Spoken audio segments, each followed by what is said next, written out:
Okay, so we studied about new agricultural technologies in last class. Do you have any problem with this topic?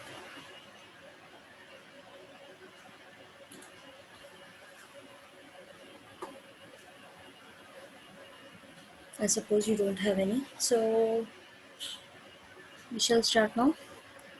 Some of these technological changes cost a lot of money. अभी जो technological changes आ रहे थे उनसे बहुत ज़्यादा इनको पैसे भरने पड़ रहे थे उसके. Peasants did not have enough money to set up watermills and windmills. Peasants जो थे उनके पास में पैसा नहीं था इतना कि वो watermills और windmills लगा पाएँ. Therefore, the initiative was taken by the lords. इसीलिए ये initiative किसने लिया? Lords ने लिया because they had money that much money. उनके पास ज़्यादा पैसा था. But peasants were able to take the initiative in many things. लेकिन peasants जो हैं वो काय में initiative ले रहे थे और चीज़ों में. Such as extending arable land, जैसे कि बढ़ा देना arable land को, which is fertile. They also switched to the three field rotation of crops. वो क्या switch करा उन्होंने? Three field rotation crops. मतलब एक ही फील्ड को जो है 3 बार अलग अलग क्रॉप्स लगाई जाए उसके अंदर. उन्होंने वो भी सेटअप किया. And set up small forges and smithies in the villages. और उन्होंने क्या किया? छोटे छोटे फॉर्जेस और स्मिथीज लगाई. ये एक ही चीज़ होती है, ठीक है. फॉर्जेस और स्मिथीज, इनका मतलब होता है छोटा एरिया जहाँ पर वर्कशॉप्स जो होती है ना, उस तरीके से वो लगाए इन्होंने. Wait a minute. छोटे छोटे फॉर्जेस और वो लगाए थे इन्होंने स्मिथीज विलेजेस के अंदर. वर्कशॉप्स लगाई थी जहाँ पे where iron tipped cloths and horse shoes were made and repair cheaply. जहाँ पर आयरन टिप्ड क्लोथ्स यानी कि आयरन से बने हुए जो क्लोथ्स थे वो बनाए जा रहे थे और हॉर्स शूज़ बनाए जा रहे थे या रिपेयर किए जाते थे चीपली यानी कि कम दामों में. From the 11th century, the personal bonds that had been the basis of feudalism were weakening. जो 11th century से चले हुए आ रहे थे personal bonds, इनके personal relation feudalism पे based, वो अब कमज़ोर पड़ रहे थे because economic transactions were becoming more and more money based.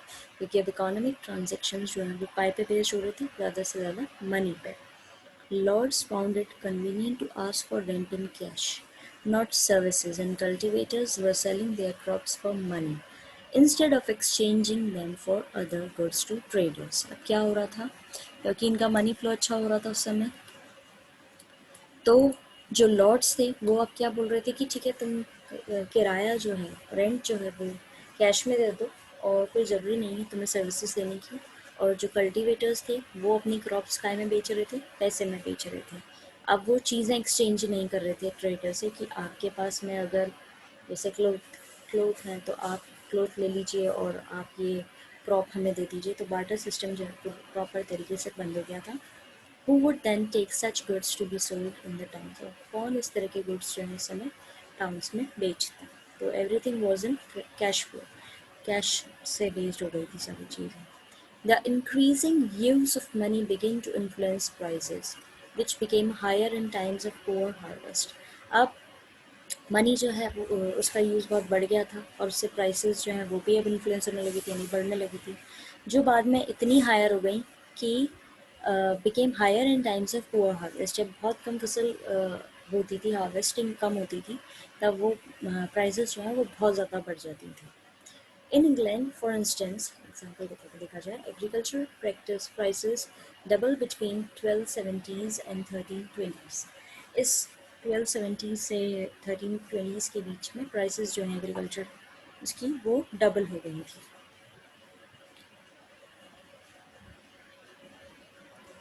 A fourth order new towns and towns people. अब है हमारा टॉपिक फोर्थ ऑर्डर. यहाँ पे हमारे चैप्टर का नाम है थ्री ऑर्डर, अब है फोर्थ ऑर्डर जिसमें न्यू टाउन्स और टाउन के लोग जो हैं वो इन्वॉल्व थे. Expansion in agriculture was accompanied by growth in three related areas. अब एग्रीकल्चर जो बढ़ रहा था वो उसकी ग्रोथ जो है वो कौन से एरियाज़ में थी? Population, trade and towns. ये तीन एरियाज़ जो हैं उसके हिसाब से एग्रीकल्चर भी बढ़ रहा था. From roughly 42 million thousand, Europe's population stood at 62 million around 1200 and 73 million in 1300. अब इनकी जो पॉपुलेशन थी वो भी इंक्रीज हो रही थी. 1000 ईयर 1000 जो सेंचुरी 1000 थी उसके अंदर 42 मिलियन थे, देन 62 मिलियन हो गए 1200 में, देन 73 मिलियन हो गए 1300 में. Better food meant a longer life span. जब अच्छा खाना मिल रहा था तो उनकी लाइफ स्पैन भी जो है बढ़ गई थी. By the 13th century, by the 13th century, an average European could expect to live 10 years longer than in the 8th century. 13th century के अंदर एक एवरेज यूरोपियन की उम्र जो है वो लगभग 10 साल बढ़ चुकी थी 8th सेंचुरी की यूरोपियन से. यानी कि 8th सेंचुरी में suppose I am saying suppose अगर वो 60 इयर्स में उनका लाइफ स्पेन रहता था तो उसके बाद वो बढ़ करके अब इस 13th सेंचुरी के अंदर 10 साल और बढ़ करके 70 इयर्स का हुआ था. सपोज यहाँ पे मेंशन नहीं किया गया. Women and girls had shorter lifespans compared to men because the later ate better food. Women और girls जो है उनकी लाइफ स्पेन बहुत कम होती थी क्योंकि उनको men के अकॉर्डिंगली या कंपेरेटिवली देखा जाए तो उनको कम अच्छा खाना खाने को मिलता था. The towns of the Roman Empire had become deserted and ruined after its fall. Roman empire के जो टाउन्स थे वो बिल्कुल क्या हो गए थे, डेजर्टेड यानी कि बिल्कुल रेगिस्तानी बंजर हो गए थे. और ये क्यों हुआ था, क्योंकि उनका जो सुपर पावर या थी वो एक समय पर वो उनका डाउनफॉल हो गया था. But from the 11th century as agriculture increased, लेकिन जब 11th सेंचुरी के अंदर एग्रीकल्चर इंक्रीज हुआ and became able to sustain higher levels of population, towns began to grow again. तब क्या हुआ, लेवल जो है पॉपुलेशन का वो बढ़ने लगा और टाउन जो है वो वापस से इम्प्रूव होने लगे. Peasants who had surplus grain to sell needed a place where they could set up selling center and where they could buy tools and cloth. Peasants जो सरप्लस ग्रेन हो रही थी यानी बहुत अच्छे अमाउंट में उनके फसल हो रही थी, उनको बेचनी थी ये चीज़ें और उनको एक जगह भी चाहिए थी जहाँ पर वो इस तरह की चीज़ों को बेच सकें और वहाँ पर ही वो चीज़ें टूल्स और क्लोथ जो है वो भी खरीद सकें. This led to the growth of periodic fairs and small marketing centers, which gradually developed town-like features: a town square, a church, roads where merchants built shops, homes and office where those who governed the town could meet. अब उनको अपनी सामान को बेचने के लिए और चीज़ें खरीदने के लिए एक ही जगह चाहिए थी जहाँ पर वो अपनी क्रॉप्स तो बेच सकें और इसके अलावा अपने लिए टूल्स और क्लोथिंग जो है वो भी परचेज कर सकें. इसीलिए फिर वहाँ पर क्या होने लगा, इन डिमांड को देखते हुए वहाँ पे पीरियोडिक फेयर्स लगने लगे यानी मेले लगने लगे, स्मॉल मार्केट सेंटर्स होने लगे जो धीरे धीरे डेवलप होकर के टाउन स्क्वायर, चर्च, रोड्स जहाँ पे मर्चेंट बिल्ड करते थे अपनी शॉप्स और होम्स, वो चीज़ें होने लगी. ऑफिस होने लगे जहाँ जो किसके द्वारा गवर्न किए जाते थे, टाउन के द्वारा, वहाँ पर बैठ करके उनके मीटिंग्स होती थी. In other places, town grew around large castles, bishops' estates और large churches. दूसरी जगहों पर टाउन्स जो है वो कहाँ पे बढ़ने लगे थे, बड़े castles के पास में, ठीक है, bishops' estates के पास में या large churches के पास में. In towns, instead of services, people paid a tax to the lords who owned the land on which the town stood. अब टाउन्स के अंदर लोग बाग जो है वो अपनी सर्विसेज देने की बजाय उनको टैक्स दिया करते थे लॉर्ड को, कि ज़मीन उनके पास ज़्यादा थी और ये उन्हीं की ज़मीन पे अपना टाउन जो है वो खड़ा कर रहे थे, इसीलिए ये उनको टैक्स के तौर पर पैसे देते थे और सर्विसेज नहीं देते थे. टाउन्स ऑफर्ड द प्रोस्पेक्ट, यहाँ पर दिया गया है वाइन्स French cathedral town, 17th century का मैप दिया गया है, which is not properly clear. Okay. Towns offered the prospect of paid work and freedom from the lord's control for young people from peasant families. अब यहाँ पे क्या हो रहा था, टाउन के प्रोस्पेक्ट से देखा जाए तो काम दिया जा रहा था और फ्रीडम दिया जा रहा था लॉर्ड के कंट्रोल से बिल्कुल, ठीक है, पीजेंट्स को, जो नए लोग थे जो पीजेंट फैमिलीज से बिलोंग कर रहे थे, जो जवान बच्चे थे, उनको लॉर्ड के कंट्रोल से थोड़ा निकाला जा रहा था और उनको अलग तरीके से काम दिया जा रहा था जिनको उनको प्रॉपर पैसे मिले और फ्रीडम भी मिले. Town air makes free was a popular saying. वहाँ पे टाउन की हवा जो है वो बिल्कुल आपको फ्री कर देगी, वो पॉपुलर सेइंग हुआ करती थी उस ज़माने की. Many serfs craving to be free run away and hid in towns. जो सर्व्स हुआ करते थे यानी सर्वेंट्स हुआ करते थे वो उनको भी फ्री रहने की इच्छा होती थी, उनका भी मन होता था, तो वो क्या करते थे, भाग जाते थे या छुप जाते थे टाउन के अंदर. If a serf could stay for 1 year and 1 day without his lord discovering him, he would become a free man. अगर कोई भी सर्फ भाग गया, ठीक है, अपने लॉर्ड की एस्टेट से निकल गया है और 1 साल 1 दिन तक वो उसका लॉर्ड जो है उसको ढूंढ ना पाए, तो वो हमेशा के लिए फ्री हो जाता था लॉर्ड के कंट्रोल से. 1 साल 1 दिन. Many people in towns were free peasants or escaped serfs who provided unskilled labor. कई लोग जो हैं टाउन के अंदर वो यही लोग थे, फ्री पीजेंट्स थे या जो भागे हुए सर्व्स थे, जो अपने who provided unskilled labor, यानी कि प्रॉपरली पॉलिश स्किल्स नहीं थे उनके पास में काम करने के, तो वो अपने अनस्किल्ड लेबर्स जो है वो प्रोवाइड कराते थे काम करने के लिए, क्योंकि उनको पैसे भी कमाने होते थे सर्वाइव करने के लिए. Shopkeepers and merchants were numerous. कई सारे शॉपकीपर्स और मर्चेंट्स जो कई सारे थे. Later there was need for individuals with specialized skills like bankers and lawyers. और बाद में इंडिविजुअल्स आने लगे जिनके पास में हुनर होने लगा, जिनकी स्पेशलाइज्ड स्किल थे, जैसे कि बैंकर्स और लॉयर्स होने लगे. The bigger towns had populations of about 30,000. और जो बड़े टाउन्स होते थे उनमें करीबन पॉपुलेशन कितने होने लगी, 30,000. They could be said to have formed a fourth order. इसको हम कह सकते हैं कि ये जो है फोर्थ ऑर्डर हो गया था एक तरीके से सेट. तो यहाँ पर आपने भी देखा कैसे शहर बसने लगे, कैसे शहर के लोग बसने लगे, कौन कौन लोग कहाँ से आए, कैसे उन्होंने अपने स्किल्स को पॉलिश किया और सारी चीज़ें. अब the basis of economic organisation was the guild. अब बेसिक क्या था किसी भी इकोनॉमिक ऑर्गेनाइजेशन का, गिल्ड. एक इंस्क्रिप्शन होता है, ठीक है, जिसमें बताया जाता है कि अब ये चीज़ कैसे एक सोसाइटी होती है. गिल्ड एक सोसाइटी होती है, इसमें बताया जाता है कि ऑर्गेनाइजेशन कैसे काम करेगी, कैसे सोसाइटी के बेटरमेंट के लिए काम करेगी. ईच क्राफ्ट और industry was organise into a guild. हर क्राफ्ट या इंडस्ट्री जो है वो कहाँ ऑर्गेनाइज कराई जाती थी, एक गिल्ड, एक सोसाइटी के अंदर. An association which control the quality of the product. अब वो गिल्ड जो है वो क्या, एक एसोसिएशन होती थी जो क्या कंट्रोल करती थी, क्वालिटी प्रोडक्ट की, कि कैसा प्रोडक्ट बनाया जा रहा है. अगर इंडस्ट्रियल बेसिस से देखा जाए तो क्या उसकी प्राइस होगी और कैसे उसको बेचा जाएगा. The guild hall was a feature of every town. अब यहाँ पर एक गिल्ड हॉल भी बनाया जाने लगा, हर टाउन का ये एक मेन फीचर होता था. It was a building for ceremonial functions. वो बनाया गया था सेरेमोनियल फंक्शंस के लिए, जहाँ पर and where the heads of all the guilds meet formally. जहाँ पर सारी गिल्ड्स के जो इंडस्ट्रीज जो होती हैं, सारे उनके हेड जो है वो आकर के मिलते थे. This is also important. Guards patrolled the town walls and musicians were called to play at feast and in civic processions and innkeepers looked after the travelers.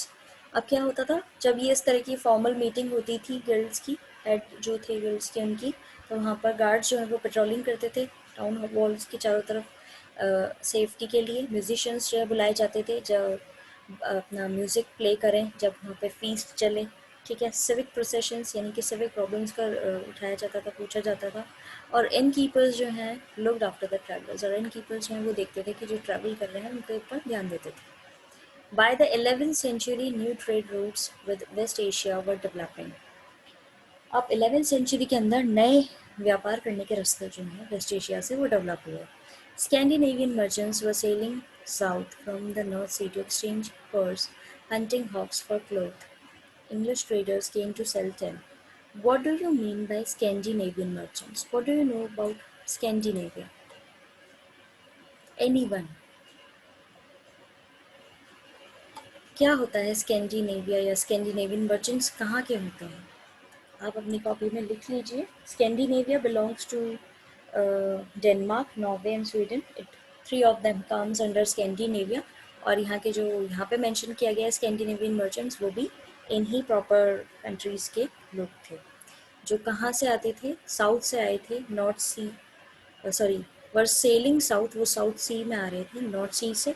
और वो आ रहे थे एक्सचेंज करने के लिए अपने फर्स और हंटिंग हॉक्स जो होते हैं फॉर क्लोथ. वो ये सब सामान वो कपड़ों के लिए ट्रेड करने आ रहे थे. और इंग्लिश ट्रेडर्स जो थे वो आ रहे थे क्या बेचने के लिए, tin. In France by the 12th century, France के अंदर 12th सेंचुरी के अंदर commerce and crafts began to grow, commerce और क्राफ्ट जो है वो बढ़ने लगा. अर्लियर, पहले के समय में, craftsman used to travel the from manor to manor, craftsman जो है वो मैनर टू मैनर जाता था. Now they found it easy to settle in one place, अब उन्होंने सोचा कि ये आसान है एक ही जगह पर बैठना.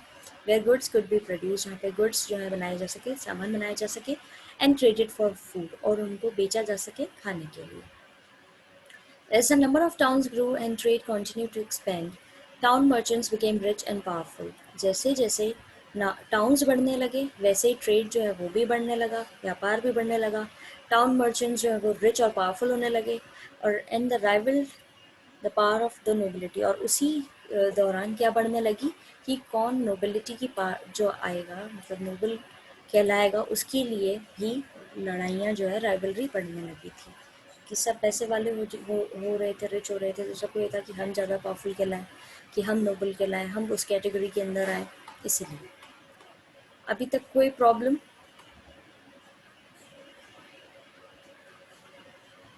Students, if you have any problem till now, you can ask me.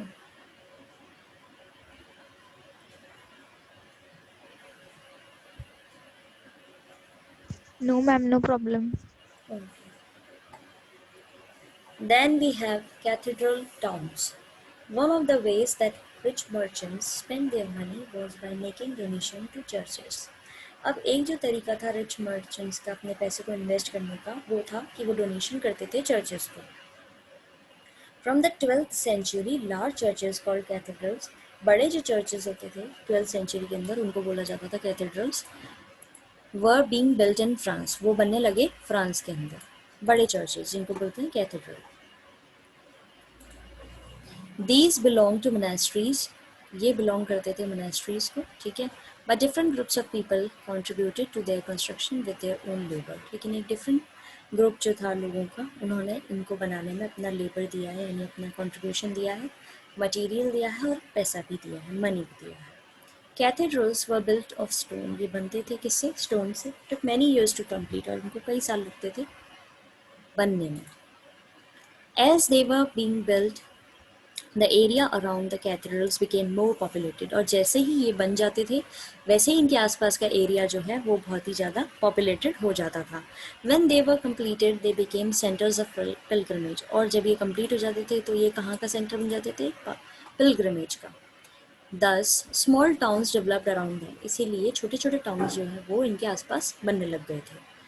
Cathedrals were designed so that the priest's voice could be heard clearly within the hall, when large number of people gathered. Cathedral इस तरीके से design किए जाते थे कि priest की आवाज़ जो है हॉल में इकट्ठे होने वाले सारे लोगों तक पहुँचे, and so that the singing of monks could sound beautiful and the chiming bells calling people to prayer could be heard over a great distance.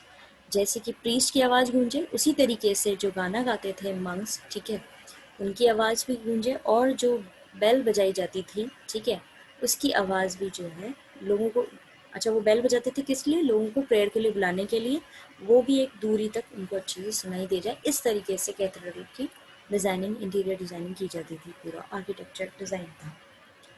Stand glass was used for windows, और जो stand यानी कि धब्बा होता है, वैसे ही यहाँ पे कलर्ड ग्लासेस जो हैं वो यूज़ किए जाते थे कैथेड्रल की विंडोज़ में लगाने के लिए. अगर आपने कभी किसी चर्च को विज़िट किया हो तो आपको ये सारे फीचर्स जो हैं ये दिख जाएंगे कि उनकी जो विंडोज़ होती हैं वो अधिकतर कलर्ड होती हैं. During the day, the sunlight would make them radiant for people inside the cathedral, and after the sunset, the light of candles would make them visible to the people outside. अब ये colourful glass क्यों लगाए जाते थे वहाँ पे? क्योंकि दिन के समय जब सूरज की रोशनी उन पर पड़ती थी तो जो लोग अंदर रहते थे वो बहुत ही अच्छा रेडियंट फील करते थे, मतलब कलरफुल उनको लगता था पूरा एनवायरनमेंट. और जब सनसेट हो जाता था तो जो अंदर कैंडल्स जल रही हैं उसकी लाइट से बाहर के लोगों को वही चीज़ फील हो, कलरफुल लगे. The stained glass windows narrated the stories in the Bible through pictures, which illiterate people could read. अब जो ये स्टेन ग्लास विंडोज़ होती थी, ये क्या स्टोरीज़ जो होती थी बाइबल की, उसमें क्या पिक्चर्स होती थी, इनके विंडोज़ के अंदर पिक्चर्स बनी हुई होती थी, जिससे जो लोग पढ़ नहीं सकते उनको वो पिक्चर्स देख करके स्टोरी समझ में आए. यहाँ पर आपको एक एग्जाम्पल के तौर पर दी गई है फोटो। सेलिसबरी कैथेड्रल इंग्लैंड में है ये, और ये एक ही रॉक में से बनाया गया है सॉर्ट ऑफ, जिसे उन्होंने मेंशन किया है। मतलब काफ़ी टाइम लगता था क्योंकि ये चर्च से बड़े होते हैं। समझ आया?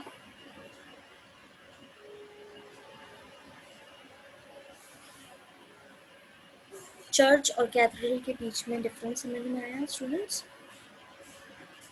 चर्च Yes, जो है, ma'am. चर्च जो है छोटा होता है, और कैथेड्रल जो है वो थोड़ा बड़ा होता है चर्च से। Then the crisis of the 14th century, यहाँ पर एक पिक्चर दी गई है जिसमें आपको स्टोरी दिख रही होगी। Stained glass window, Chartres cathedral, France, 15th century की है ये।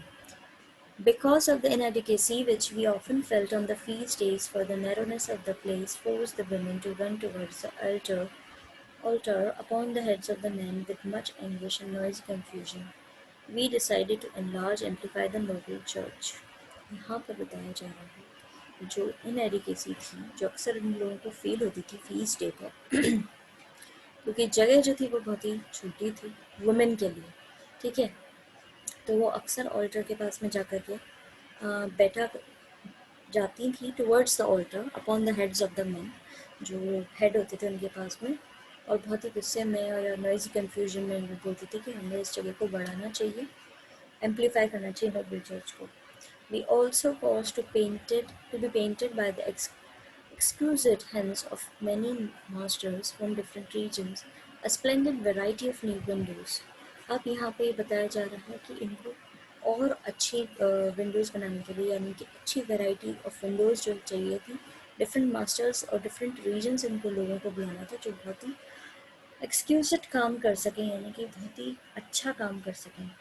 Because these windows are very valuable on account of their wonderful execution and the profuse expenditure of painted glass and sapphire glass, we appointed an official master craftsman for their protection and also a goldsmith who would receive their allowances, namely coins from the altar and flour from the common storehouse of the Brethren, and who would never neglect their duty to look after these work of art. Abbot Suger about the abbey of Saint Denis near Paris. अब यहाँ पर बताया गया है कि हमने यहाँ पर एक्सपेंडिचर दिया है बहुत अच्छा, ठीक है, जिससे वंडरफुली काम किया जाए, अच्छा काम किया जाए ये पेंटेड ग्लास के ऊपर और सफ़ायर ग्लास के ऊपर।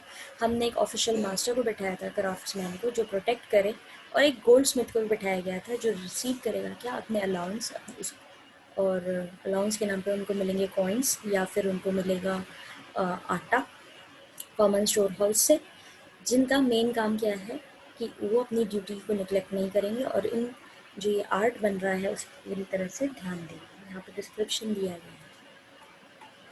So we only have 5 minutes left. If you have any problem, you can ask me related to any topic or this box.